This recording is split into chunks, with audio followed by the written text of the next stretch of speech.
उसकी स्टेटमेंट ये कहती है कि वो किसी औरत की कोख से पैदा नहीं हुआ है। चुके हैं कि फजलुर रहमान के घर में लगता है कोई माँ बहन बेटी नहीं है। फजलुर रहमान कहाँ से पैदा हुआ है? हर किसी को औरत ने पैदा किया है। हमारे नबी का फरमान है कि जिसने औरत की इज्जत नहीं की अल्लाह ताला भी उसको पसंद नहीं करता। मुझे तो ये लोग मुसलमान ही नहीं लगता, ये मुसलमानों के नाम पे धब्बा है, ये झूठ के मास्टरमाइंड लोग हैं। ये झूठ बोलते वक्त इनको शर्म नहीं आती, इतनी घटाई से इतना घिनौना झूठ बोलते हैं, ये शर्म ही नहीं इनको आती, इनको मौत याद नहीं है, इन्होंने मरना नहीं है। खुदाया खौफ करें कि मरना है, हम सब ने मरना है, हमने भी मरना है, आपने भी मरना है। इतना झूठ बोलते हैं क्या कब्र में तो अल्लाह ताला इनसे इंसाफ मांगे लेगा ना, इनको इनके झूठों की सजा मिलेगी। हम इस मुल्क की बेटियां, इस मुल्क की माएँ दुआ करते हैं अल्लाह ताला से हाथ उठाकर कि या अल्लाह हमें इंसाफ दे। भी सबकी बेटियां हैं, हम भी इसी मुल्क की बेटियां। क्या जो इनके घर में बैठे क्या वो हमसे अलग हैं? क्या उनकी इज्जतें ज़्यादा हैं? हमसे ज़्यादा बड़ी इज्जत सबकी साझी होती है, वो बादशाह की हो, वो बेशक छोटे से छोटे घर के बेटे की हो, इज्जतें सबकी साझी होती है। आपने एक दफ़ा किया, उनको छोड़ दिया, कुछ नहीं किया, वो और गुंडे हो गए। फिर आपने दूसरी दफ़ा किया, वो और गुंडे हो गए, और ये बढ़ता जाएगा और ये इस लेवल तक पहुंच जाएगा कि आज तो हम सड़कों पे यहाँ खड़े हैं और सुप्रीम कोर्ट के बाहर खड़े हैं, कल हम सुप्रीम कोर्ट के अंदर इनको रोक नहीं सकेंगे। ये फिर खुद जाके इनसे इनके घरों में और इनके दफ्तरों में हिसाब लेंगे। अस्सलाम वालेकुम जी, मैं उस्मान मलिक और आप देख रहे हैं नया पाकिस्तान। हम इस वक्त मौजूद हैं सुप्रीम कोर्ट लाहौर रजिस्ट्री के बाहर और हमारे साथ मौजूद हैं अंदलीब अब्बासी साहब। इनसे ही पूछते हैं कि मैडम इंसाफ मिलना इतना मुश्किल हो गया है? देखिए, आज आप सोचते हैं हर किस्म के तबके की, ये बच्चा देखे ज़रा, ये मेरा ख्याल है दूध पीता बच्चा है, ये भी बाहर आ गया है।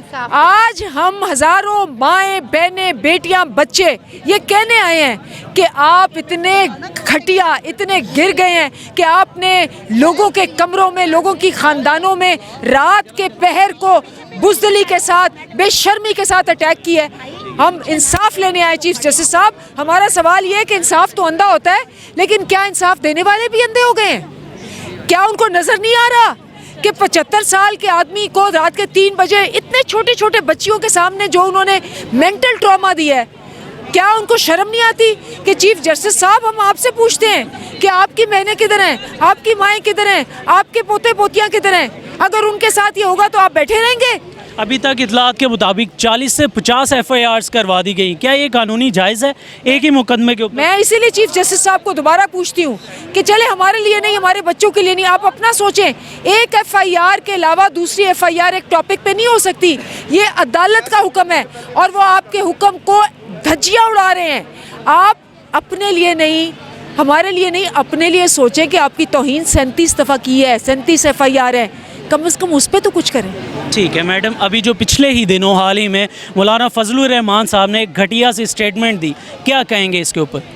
उस पर डीजल और गलाजत दुनिया की ख़त्म हो जाएगी, लेकिन वो उस जितना गंद किसी के ऊपर नहीं आएगा। डीजल नाम इसीलिए रखा है क्योंकि डीजल में ही जलेगा हमारा मज़हब, हमारा मुआशरा और हमारी इंसानी इक़दार। इस सारी गलाजत पे, उन पे हमने हर कदम लेने, हम FIR भी कटवा रहे हैं और आप देखना कि एक अल्लाह ताला भी देखने वाला है कि इस शख्स का अंजाम कैसा होता है। मैडम, ये अमल रुक क्यों नहीं रहा? अभी हाल ही में मैडम जो कमल शौज़ब, उन्होंने भी ये इल्ज़ाम दोबारा आयद किया है कि घटिया वीडियो बना के मेरी बेटी को भेज दी गई। ये अमल रुक क्यों नहीं रहा? ये देखें, इंसाफ मिल जाए तो अमल रुक जाए ना। अगर एक फ़ैसला आ जाए कि जी ये बूढ़ों को, उनकी बेटियों को, उनके बच्चों को, उनकी माँओं को, उनकी बहनों को आप नहीं ये टच कर सकते, अगर करेंगे तो आप सूली पे लटकेंगे।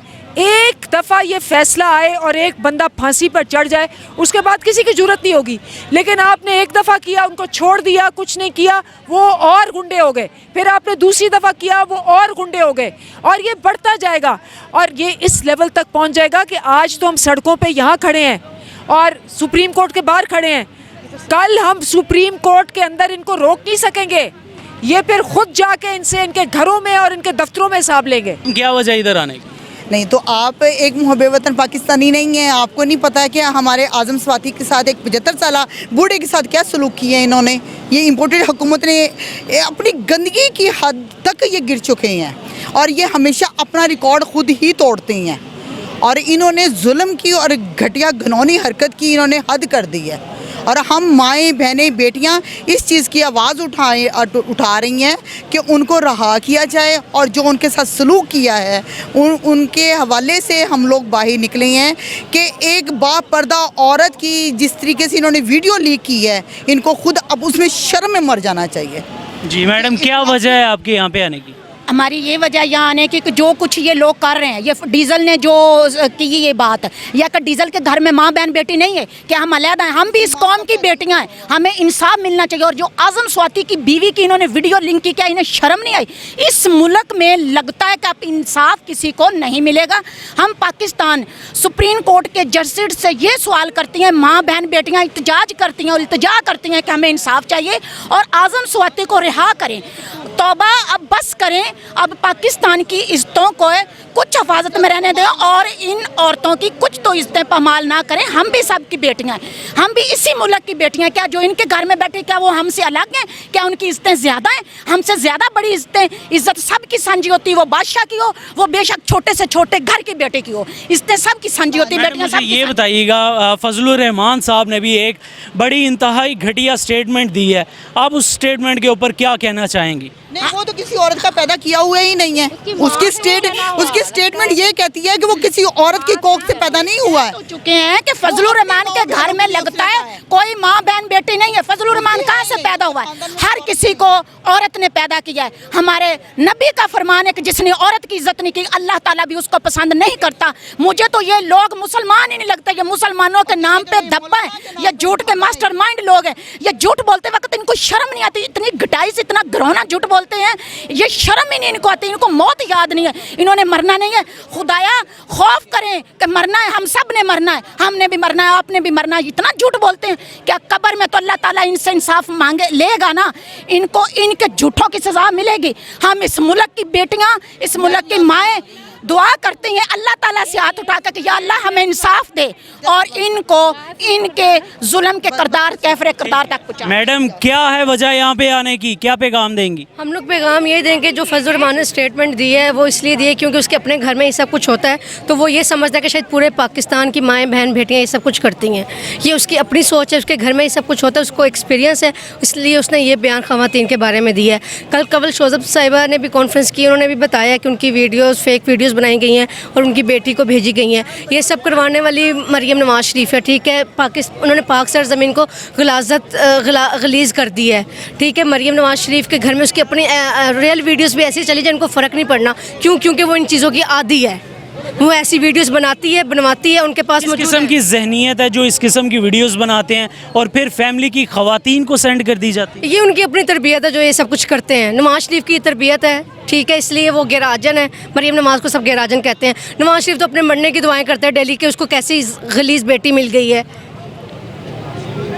ठीक है, आप आवाम का गमो गुस्सा यहाँ पर देख सकते हैं, जो खुसूसन स्टेटमेंट पिछले दिनों दी गई है मौलाना फजलुर रहमान साहब की जानिब से, उसके ऊपर और आज़म स्वाति के साथ इज़हार यकजहती शो करने यहाँ पर आवाम की बड़ी तादाद आ चुकी है। खसूस बिलखसूस ख़वातीन और बच्चों की यहाँ पर हमें तादाद जो है वो ज़्यादा देखने को मिली है, और जो गमो गुस्सा था वो आपने खुद ही देख लिया। आप देख रहे थे नया पाकिस्तान और मैं उस्मान मलिक।